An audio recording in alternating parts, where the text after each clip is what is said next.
Scorpios, I actually wanted to go ahead and get your mid-August reading out to you this morning. So, when I was pre-shuffling and meditating, and this is for Scorpio, Sun, Moon, and Rising. So, when I was shuffling and meditating, actually I was going to do your reading last night, but I don't know. I just felt like I needed to sleep on it because when I was shuffling and meditating, I had this like visual image of myself, looking out over a really, really like very dark body of water. And I felt like it was the ocean. And in my head, I could hear myself saying, be mindful, be careful. So I was like, I need to sleep on that message because I need to figure out what exactly that meant. And whenever I kind of interpreted it to myself, I realized that basically it was telling me that I might be getting into something, not me, but telling me to tell the Scorpios that you might be getting into something that's a little bit deeper than what you thought it was going to be. So I don't know if that's going to be like a business deal or a relationship, but it's almost like you felt like really calm jumping into this really dark, deep body of water, but I was getting the feeling like be mindful, be careful, like it's deeper than you think. So, maybe some of you are in some kind of relationship that you think is a little bit surface, but you're actually falling a little harder than you thought. Like it's getting a little deeper than you thought on your end. Or if you're doing something with business and money, I almost got a vibe like you're in over your head. Now that might not necessarily be the case, but it just felt like be mindful, be careful. This abyss of water is completely dark and it's uncharted territory for you. So, and Scorpios kind of have like a magical aspect to them. They tend to be intense and deep anyways. So it could be something inside of you, but I just felt like it was not a warning, but a mindful message to really investigate what's going on before you get super deep into anything. It was like take the plunge, but investigate the dive. Do you know what I mean? Investigate the waters. And the water was very calm. It was just extremely dark, and like a dark navy blue. And the sky was calm. It was a calm atmosphere. But I felt like the message was the water is deeper. The emotions are deeper. The risk that you're taking has more is more of a risk than what you initially thought. So let's go ahead and get into your reading because after that message, I'm kind of interested to see what's going to come out. So let's see what's going on with the Scorpios. Now, the first few cards that I pull is actually going to be your energy. So let's see what you all have going on today. And this will be from August 15th to the beginning of September. And the second cards are the energy of the person that you're dealing with. It could be a relationship, like a partner, a sibling, anyone that you're dealing with that you kind of think of whenever you see this. So let's see what's going on here for you guys.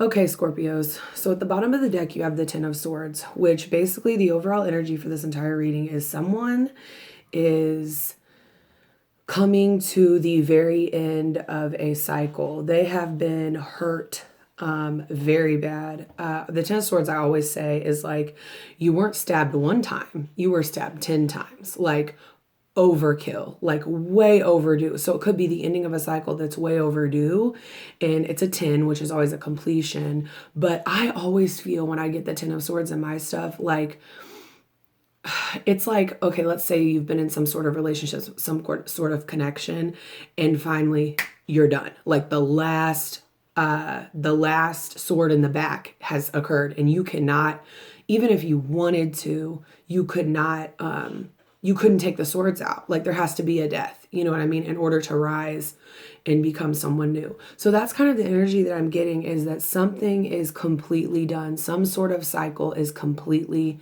done. And very interestingly enough, your energy is the Six of Cups in reverse, the Ten of Pentacles, and the Eight of Cups. So what I feel like definitely is going on here is someone is unable to let go of a relationship that is really good, that was really good, at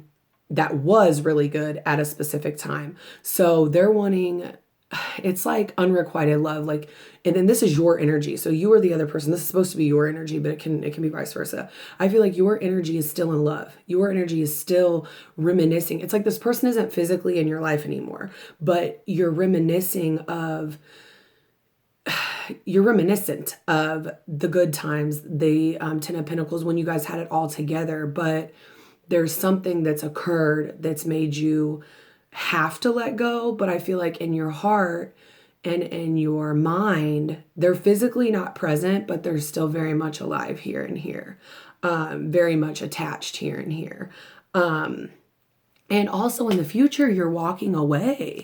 You are not coming back to this relationship. It's like you've invested a lot of stuff and it's just not, you're tired of putting in all the effort and the work, because every time you get deeper into things, you get another sword in your back. And so it's like I always think of the Eight of Cups. I don't always think of it as like you're walking away. I feel like you have nothing else to give. So you're taking a step back and letting the moon guide you. So it's like, I've put all this effort and energy in here. I'm going to turn around, go up the mountain and have some enlightenment. Okay. I'm going to figure this out for myself, what I really need to do. So, but you're still very much in love. And I think you're in a lot of pain. I think you're hurting a lot. You or someone else is hurting a lot, because you did have this Ten of Pentacles. You did have this energy of things being really great at one point in time. Now, let's talk. The energy of the person that you're dealing with, they have the Ace of Cups in reverse, the Four of Swords, and the Hermit, which is so interesting because their opposing future energy of yours is the Hermit, which is what I would say would come after the Eight of Cups. You go off to the mountain to take a break, to get some enlightenment, to figure out what you really want. So it's almost like someone is done here. They're unwilling to give any more love, to put any more effort into this. And because of that, they're hurt so bad. I feel like both people are hurt really bad. And I don't see like betrayal or any like, sign of someone like, stepping out of the relationship. I just feel like there's a lot of pain, I don't exactly know what caused it, but, something here, someone here, somehow some unity has been broken and like super betrayed for the final time. And I don't feel like it's cheating. I feel like it's something else. So be mindful of that. And the other energy is taking a break from things as well. And they're trying to be thankful for the things they have and try to figure out their thoughts, because they're trying to get to the hermit mode in the future, which is kind of like, if you've ever been in a relationship and you're trying, you guys have broken up and you're trying to like think back on everything that happened and how you can learn from it. I feel like that's going on with both of you. Both of you have definitely taken a step completely back to figure out how you can learn from this. And sometimes when a cycle ends, a new cycle begins. And like behind this card, behind the Ten of Swords, is the Empress. So it's like and the Empress is the beginning of a new creative start. So it's like something had to die here emotionally in order for you guys to come full circle and get better. So in your advice section, you have Justice and the Six of Wands, which is really beautiful. I mean, basically karma, it's telling you, if you just let this flow, let the karmatic energy of justice take place. If this is a karma relationship, learn your lessons and you'll be very victorious. So I think this entire spread is just telling you you need to take it easy. You need to step back and really go inside yourself and try to figure out how to heal yourself. If there is a second chance for the relationship, if this is really over, like take that time in between a breakup and a new relationship, or a breakup and whatever's coming next in the future, to heal a lot. And then in your outcome, you have the Page of Pentacles, the Ace of Swords, and the Page of Cups in reverse. So I feel like someone is done here. They have the truth. There's a lot of fogginess. Any new offers coming in from you or the other person is going to be turned down. They don't want this anymore. That you or the other person is not wanting to reconcile, really, and it's because the outcome. It's because things are unclear. There's a truth that hasn't necessarily been revealed. It's like someone's hiding something emotionally, or something that they've done, and one person doesn't know it. The other person feels it, and but because of that, you're gonna have to let karma take care of it. In order to be victorious, you can't take care of it. It's like a karmatic cycle. You're going to have to let this play out on its own. So, yeah, I just think that there's a relationship that's ended, definitely. And it's a karmatic thing. Sometimes a soulmate is, you have many soulmates in your life, right? And I'm about to pull your oracle card. So you have many soulmates in your life, right? And sometimes they come back around, and sometimes they just teach you a really valuable lesson. And what I'm seeing in this spread is, the cycle with this soulmate has definitely ended. Now, does it mean that something will come back with them later? I'm not sure, but it does mean that both of you mutually, I think, are done and would prefer to walk away. And you're going to have the best chances of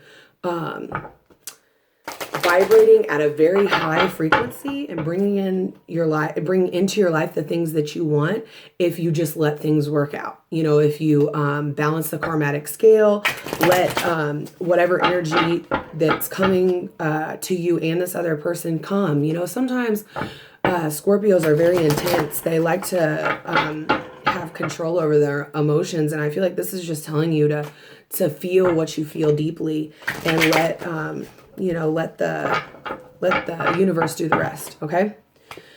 So you guys have the Jack-o'-lantern. This is all about protection. I'm going to actually read this out of the book because this one has a really interesting meaning.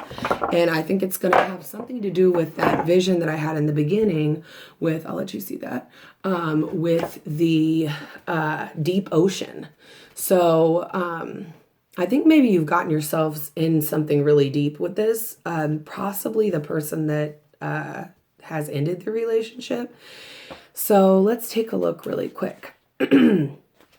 Basically, if the jack-o'-lantern should show up in your spread, it means that you are protected and that you are capable of creating the life that you want, and the universe supports you in this should the jack shine his light upon you. Boundaries are important to teach people how to treat us, and drawing this card indicates that you may wish to renew the ones you have or to establish new ones. Interesting. So definitely, you need to be guarded. This relationship needs to run its course. And if there's some boundaries, it's just so funny because that's the image that I had in my head was not getting in too deep. So it's like, this is trying to protect you. This energy from the universe is trying to protect you from anything that could really rock the boat, So I think be very mindful of that, Scorpios. Take your time with your healing if you're going through something really bad, and set boundaries so you're not getting hurt or not putting yourself in a situation that's repetitively bad. So I think everything's going to be good. You just need to go through the cycle, okay? I do personal readings, so holler at me if you need one. All my information is in the description box. And I hope you guys have a great day, okay? I hope you get some kind of good message from this. Thank you.